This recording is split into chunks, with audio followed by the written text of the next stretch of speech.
Je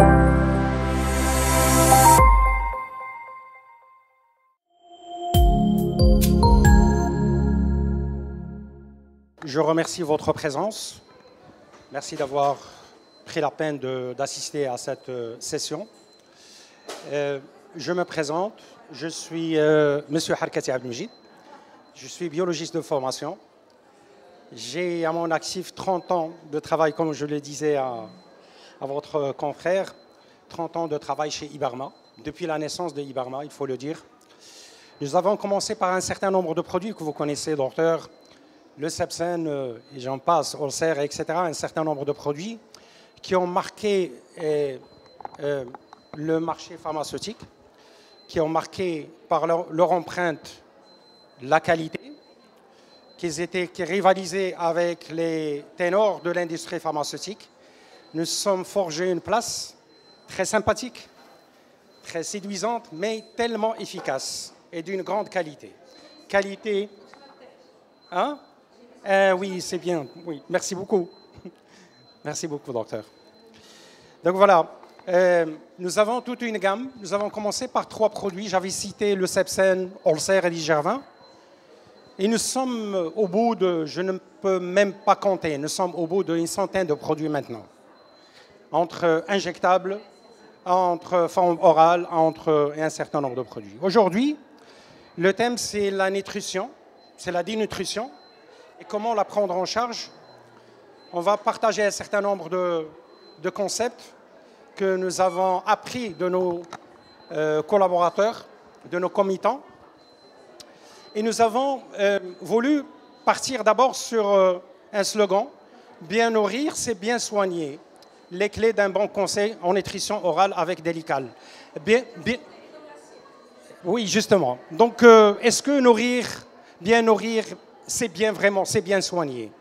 Est-ce que c'est effectivement le cas? La santé est dans l'assiette. Bien sûr, si on arrive à manger, à bien manger, si on n'a même pas besoin de se soigner, mais si nous sommes dans l'obligation de se soigner, les deux peuvent corriger. L'assiette, c'est un traitement. Qu'il soit équilibré, bien entendu. Ah bon? On est dans la prévention. Il faut qu'il soit bien dans la correction. Il faut qu'il soit bien entendu, bien équilibré, etc. Et il y a des fois, dans certaines situations pathologiques, nous avons beaucoup de peine à manger, même si l'assiette est bonne, même s'il est très bien composé. Il y a du fromage, il y a de ce qu'on souhaite prendre. Il y a des situations pathologiques où on ne peut pas prendre cette assiette, on ne peut pas manger. On peut pas, ou bien l'obstacle est physique, organique. On ne peut pas mastiquer, on ne peut pas déglutir, nous avons une anorexie constituée, secondaire à un problème psychiatrique, un problème émotionnel, etc. J'en passe. Il y a des fois où nous avons recours à vous, aux praticiens, aux cliniciens, aux pharmaciens, pour aider le patient de ne pas aggraver certaines maladies, de ne pas tomber dans la spirale de la dénutrition. Et dans cet esprit et dans cette logique que Ibarma est dans la même lignée de qualité, nous avons lancé le Délical. Il y en a beaucoup sur le marché. Je ne veux pas vous rappeler les autres, mais il y a quand même, on doit se comparer. Le Délical est venu pour ne pas non plus encombrer ce marché il y a des solutions. Mais nous sommes arrivés avec un bon nombre d'avantages qui améliorent cette prise en charge. Parce que cette prise en charge, le dégoût de manger est le principal obstacle et le principal facteur limitant de la correction de la dénutrition. Donc il fallait améliorer l'acceptabilité de ces produits par un certain nombre d'ingrédients et un certain nombre de choses. Donc, je voudrais juste faire à ce niveau une petite définition de cette dénutrition qui n'est pas, tout le monde n'est pas unanime sur sa définition. La dénutrition fait l'objet de de nombreuses années de tentatives de définition. Il y en a certains qui considèrent que la malnutrition est une dénutrition, mais la malnutrition peut aboutir à une dénutrition. Le terme utilisé en anglais, sous-nutrition, est plus adapté à cette définition. C'est une sous-nutrition qu'une malnutrition.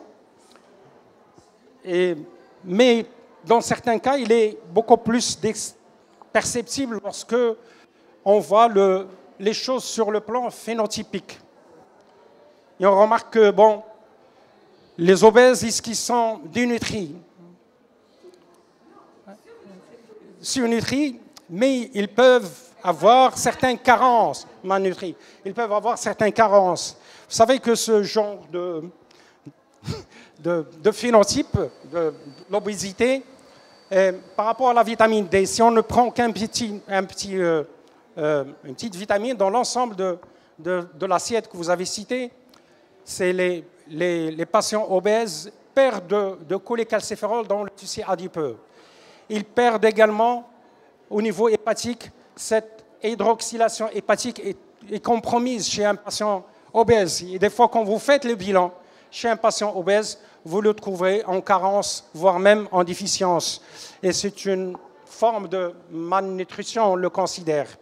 Les patients phénotypiquement malnutris, le point C est remarquable, mais à ce niveau, c'est un patient cachectique. Il faut quand même que la prise en charge soit une prise en charge médicale. Le diagnostic de la dénutrition chez l'enfant, il est mesurable à travers l'indice de masse corporelle. Pour les enfants de moins de 18 ans, on parle de maigreur lorsqu'il est au-dessous de 18, corpulence normale lorsqu'il est entre 18 et 25, en surpoids lorsqu'il est entre 25 et 30, etc. etc. C'est juste des rappels. Chez la masse corporelle, chez les filles, donc c'est le même principe. Il y a cette courbe qui donne un petit peu le poids parfait en fonction de l'âge. Et puis vous avez cette International Obesity Task Force qui donne un petit peu, que ce soit chez le garçon que chez la fille, un petit peu le poids ou bien l'indice de masse corporelle parfait. Chez les patients qui sont d'un certain âge, on a besoin également, même si on observe qu'il y ait une fente musculaire, qu'il y ait une perte de poids, on a envie également de mesurer la force. Est-ce qu'ils ont cette force? Est-ce que les muscles ont encore de la force? On utilise des dynamomètres pour mesurer la force et puis par la suite avoir une idée sur leur nutrition. La nutrition clinique, par définition, il permet le traitement des personnes qui sont dénutries ou à risque de dénutrition. Des personnes que vous avez la dénutrition installée, diagnostiquée installée, mais il y a certains de vos confrères, les médecins et vous, ils considèrent que les patients qui vont subir une chimiothérapie agressive vont pouvoir perdre parce que la chimiothérapie en elle-même est catabolisante, donc certains médecins, ils utilisent ce mot, ils gavent les patients. À des produits, que ce soit des produits alimentaires, ils essayent de les gaver avant la chimiothérapie, parce qu'ils considèrent que par la suite, il y aurait cette anorexie, il y aurait ce problème de catabolisme intense généré par le produit, par la chimiothérapie ou encore par la maladie en elle-même. Et certains chirurgiens qui veulent faire une chirurgie lourde, ils peuvent également préparer leurs patients en gavant les patients en prophylaxie sans que la dénutrition soit installée. Donc l'objectif, c'est de remplacer partiellement ou totalement une alimentation normale afin d'assurer aux patients un apport nutritionnel complet. La nutrition clinique, c'est une nutrition médicalisée. Il y a la nutrition orale. On considère que, il y a la nutrition orale parce qu'il y a d'autres types de nutrition. La nutrition orale, ce sont des compléments de l'alimentation orale, par complémentation à l'alimentation orale, pardon. Lorsque le patient peut, hein, présente un dégoût par rapport à l'alimentation normale, que ce soit par l'odeur, par la senteur, par un dégoût qui s'installe chez certains patients qui ils ne peuvent plus manger ce que nous mangeons habituellement. Et dans ce cas, les médecins préfèrent utiliser la complémentation alimentaire par voie orale. Comme il peut y avoir, s'il y a obstacle, on peut utiliser la nutrition entérale par des sondes nasogastriques. On peut utiliser cette nutrition entérale. Et puis par la suite, on peut également utiliser le délical, même en nutrition entérale. Et vous avez bien entendu la nutrition parentérale, c'est toutes les autres voies de nutrition sont fermées. La dénutrition, la prévalence de la dénutrition en France, nous avons toujours besoin de faire ces parallèles avec le marché français, le diagnostic français, les statistiques françaises, parce que bon, chez nous, il y en a très peu. Néanmoins, ils se rejoignent dans certains aspects. Qui est du nutri, on a 2 millions en France. Je pense qu'il y aurait autant, sinon plus, chez nous. Et dans les maisons de retraite, 46% des personnes vivant en institution, 5% des personnes âgées de plus de 65 ans sont dénutries. Entre 20 et 50% des patients hospitalisés sont dénutris en rapport avec les rations alimentaires qui sont distribuées et la prise en charge globale. Elle est variable selon l'environnement des patients et la présence d'états pathologiques associés. Si chez un patient qui est dialysé, la dénutrition est encore plus accentuée. Un patient malade, un patient cancéreux, un patient qui présente une pathologie catabolisante peut être beaucoup plus dénutri que d'autres. En fait, la dénutrition, c'est lorsque l'apport nutritionnel ou les stocks énergétiques et ou protidiques sont insuffisants pour répondre aux besoins de l'organisme. Donc, il y a, en fait, en dehors des vitamines et les sels minéraux, nous avons 2 composantes majeures comme dans la nutrition, c'est les quantités caloriques et les protéines. Vous avez parlé des ingrédients. Il y a d'abord l'intensité calorique, 360 kilocalories, dans ce flacon de 200 ml. Et vous avez 20 grammes de protéines, des protéines d'origine lactée. C'est du lait, c'est la protéine du lait. Elle est choisie parce que c'est la plus assimilable des protéines qui sont dans la nature.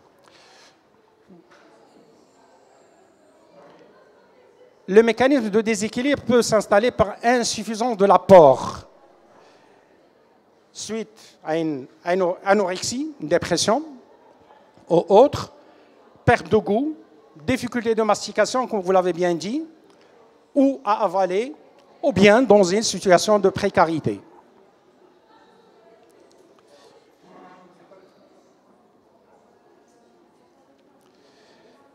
On peut également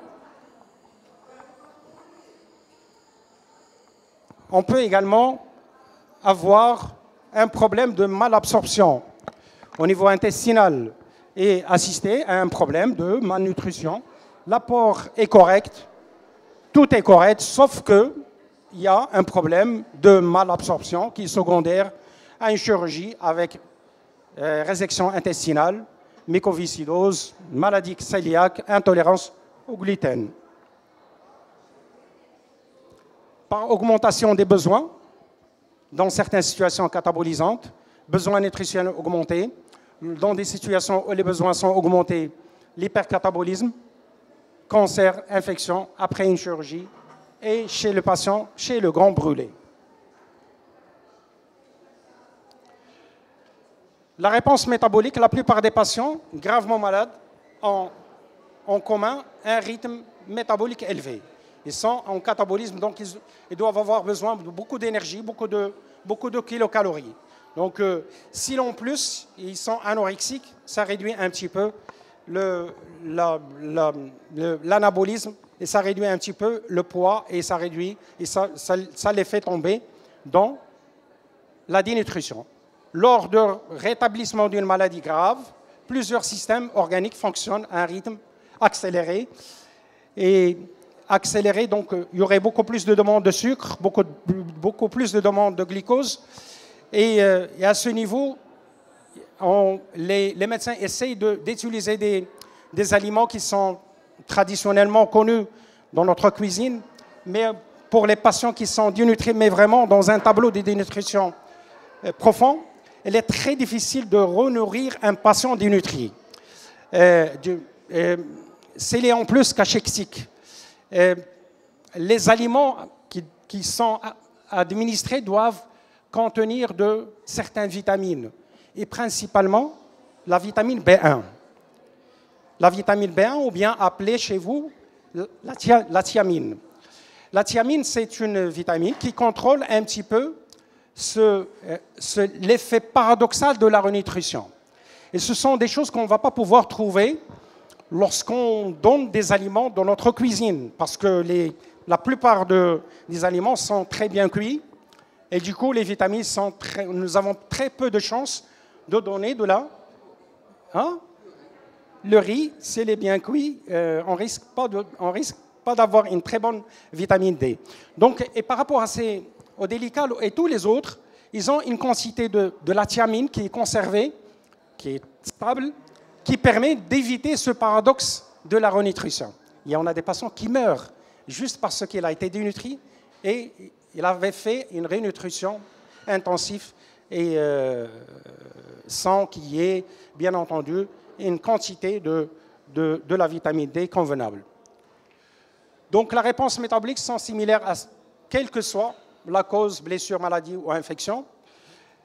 L'accélération du métabolisme de la masse maigre au squelette, l'augmentation de la mobilisation des acides aminés et des tissus périphériques. Bon, finalement, les conséquences de la dénutrition, c'est la diminution de la qualité de vie, augmentation de risque de maladie et de mortalité. Ce qui nous ramène à cette spirale de la dénutrition, la spirale de Monique Ferry, qui part de la dénutrition pour aboutir à une hypoalbuminurie qui peut aggraver les infections, qui peut engendrer des chutes, s'installer dans la stase, développer des escarres et amplifier les chances de décès. Le risque chez un patient dénutri est multiplié par 4. À ce niveau, ce sont juste des méthodes de quantifier un petit peu ou bien valoriser la dénutrition chez l'adulte. Le pourcentage de perte de poids, s'il est supérieur à 5% en un mois, on parle d'une dénutrition. S'il est supérieur à 10% en 6 mois également, supérieur à 10% du poids habituel avant le début de la maladie. Et puis, chez les patients de moins de 70 ans ou égal à 70 ans, on mesure l'indice de masse corporelle pour évaluer la dénutrition. Chez certains patients d'un certain âge, on mesure par ce baromètre ou encore la technique de lever de la chaise. Et c'est juste des recommandations de la HAS qui recommandent l'utilisation, comment on utilise les compléments alimentaires lorsque la dénutrition s'installe.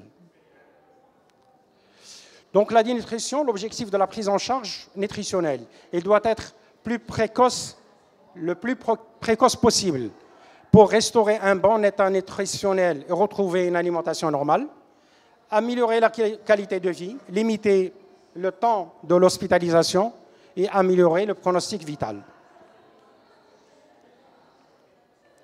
En fait, on revient à ce schéma. La dénutrition peut être une dénutrition modérée. On est enrichi par les aliments habituels. Si c'est insuffisant, il y aurait une complémentation alimentaire. On cite notre exemple, le délical. Et pourquoi on va choisir le délical? On va le voir tout de suite. Si la dénutrition est sévère, on peut proposer de l'alimentation normale.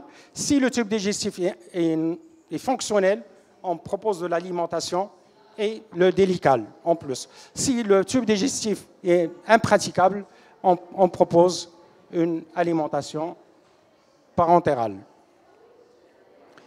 Les conséquences nutritionnelles dans le cas de cancer.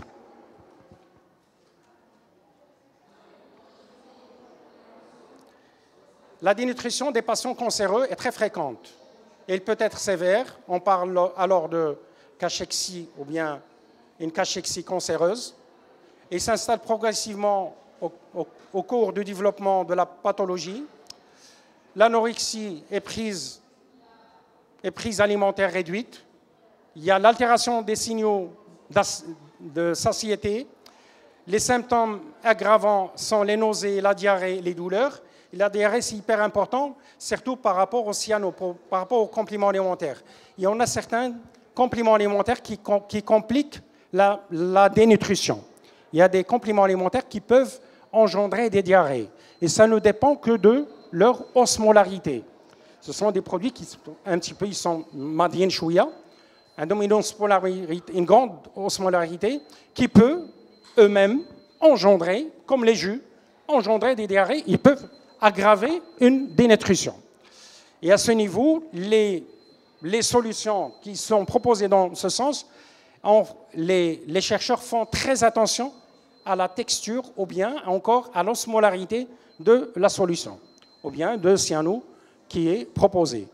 Donc, limitation physique à l'alimentation, messute, obstruction, etc. La pré-cachexie et cachexie, détérioration à cause de l'état catabolique, augmentation des besoins, réduction de la prise de nutriments. Dans la sarcopénie, lorsqu'il y a une fente musculaire, baisse des réserves corporelles, perte de la masse maigre, perte de fente musculaire, surtout des muscles. Ici, je voudrais partager avec vous une étude qui a été faite entre Delical et tous les autres CNO qui sont sur le marché. Il y en a plusieurs. Ce que nous avons remarqué, à la délivrance de Delical et à la délivrance des autres cyano du marché, le Delical a amélioré l'acceptabilité par rapport aux autres de 15%.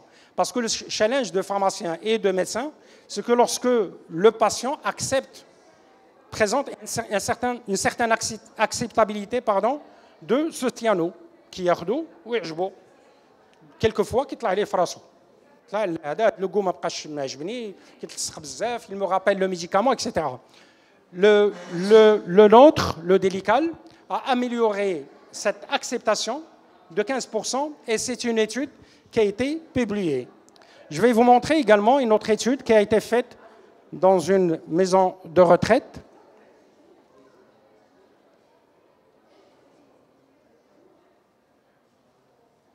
Et l'étude a été faite sur 108 résidents, des patients d'un certain âge, 85 ans. L'observance, c'est-à-dire de continuer de pouvoir adhérer au traitement, elle était pratiquement de 80%, ce qui est très exceptionnel et rare pour ce genre de traitement. L'amélioration significative des paramètres nutritionnels, ils ont gagné quand même une certaine masse maigre, de la force musculaire, des muscles. Et c'est très exceptionnel de se faire des muscles lorsque nous avons 85 ans, juste à travers une alimentation. Ça a été fait et l'étude a été publiée dans les Elsevier et les autres revues scientifiques.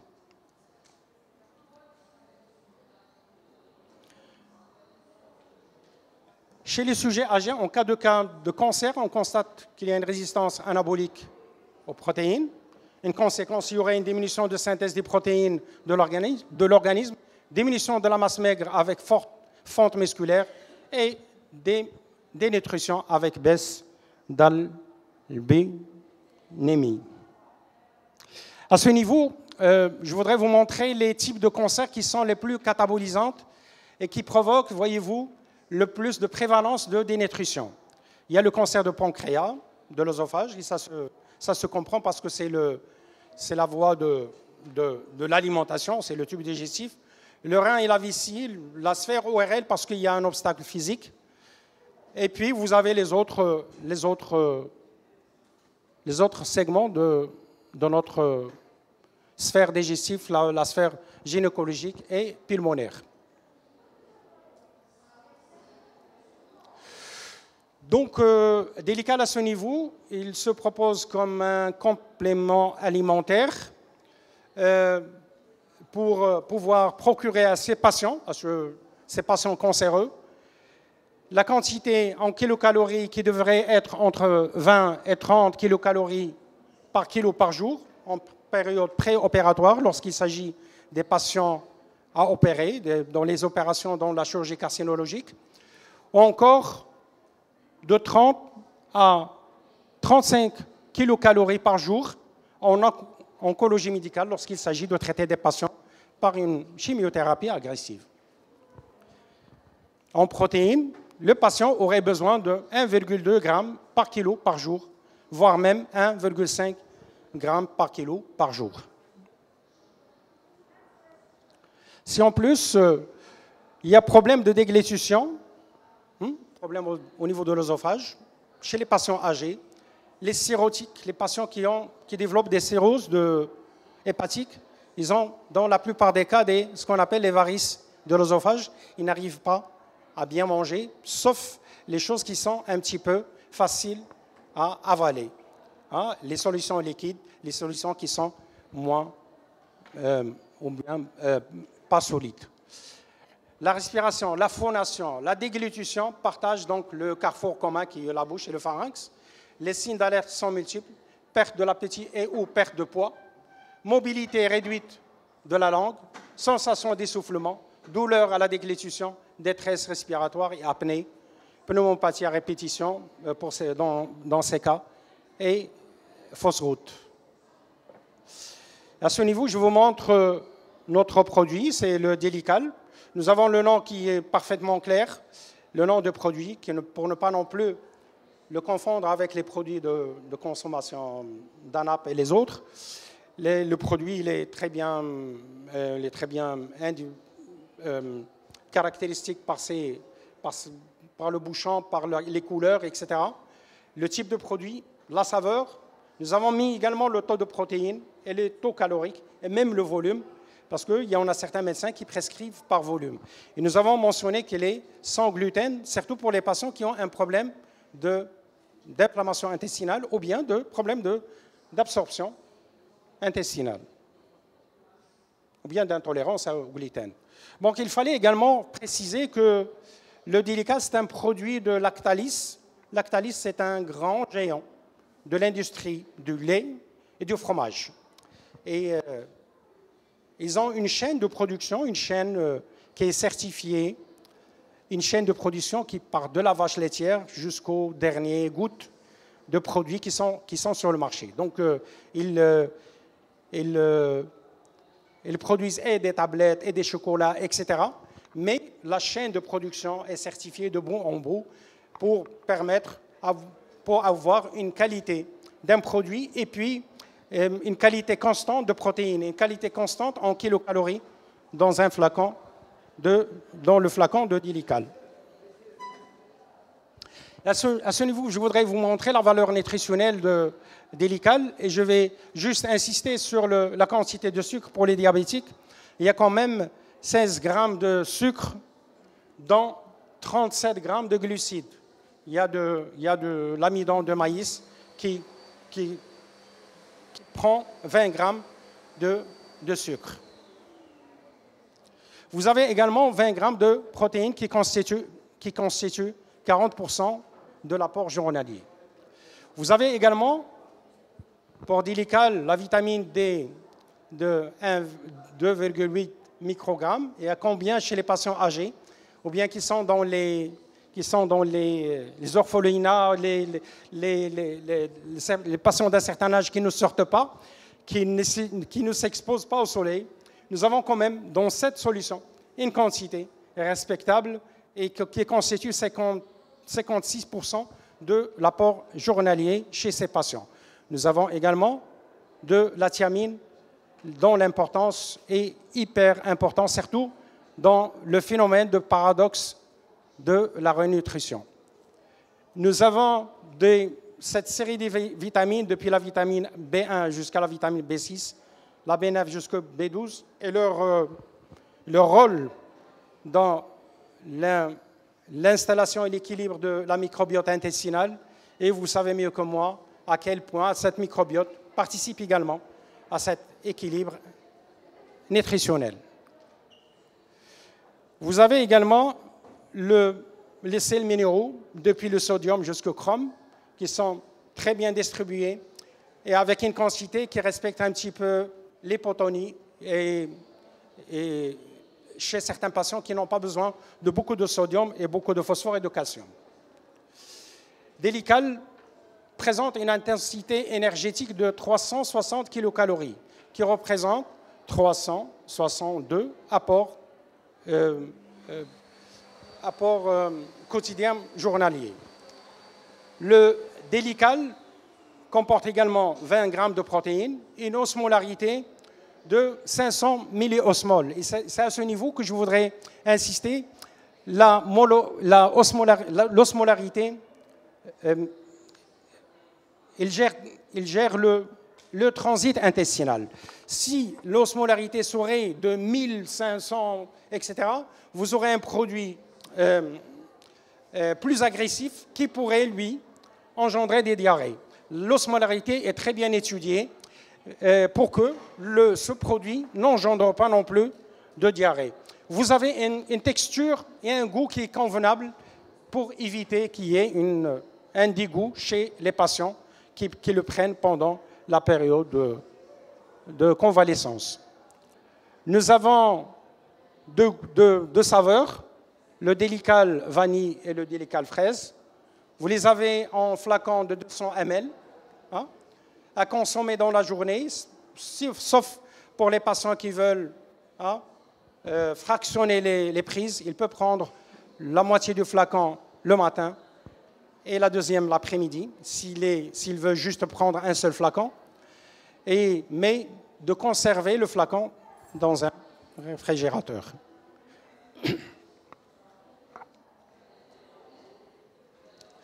Donc les allégations, pour les médicaments on parle d'indication, pour ces produits on parle d'allégations. Le Délical boisson lactée est préconisé chez les patients âgés, les patients qui présentent un cancer, des situations post-chirurgicales, toute pathologie cachexisante, catabolisante, perte de poids involontaire, troubles de l'alimentation, l'anorexie, surtout pour les jeunes et les patients qui sont anorexiques pendant les périodes des examens, etc.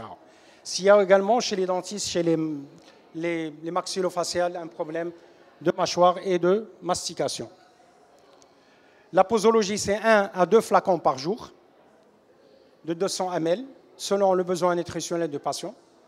Les modalités à consommer entre les repas, un peu espacés de repas, en collation après-midi, le matin à 9 h après le repas, ou bien l'après-midi vers le coup de 16 h. Il peut être pris frais ou en température ambiante, il n'y a pas de souci. C'est un produit qui peut être, vous savez que pour certains patients qui ont ce dégoût de médicaments, de goût de vanille, de goût de fraise, vous pouvez faire une diversion en faisant de la cuisine avec ces produits pour un petit peu faire une diversion sur un autre goût et permettre à ce patient de bien manger et de profiter des sels minéraux et des protéines qui sont inclus dans cette solution. Donc voilà, je vous remercie.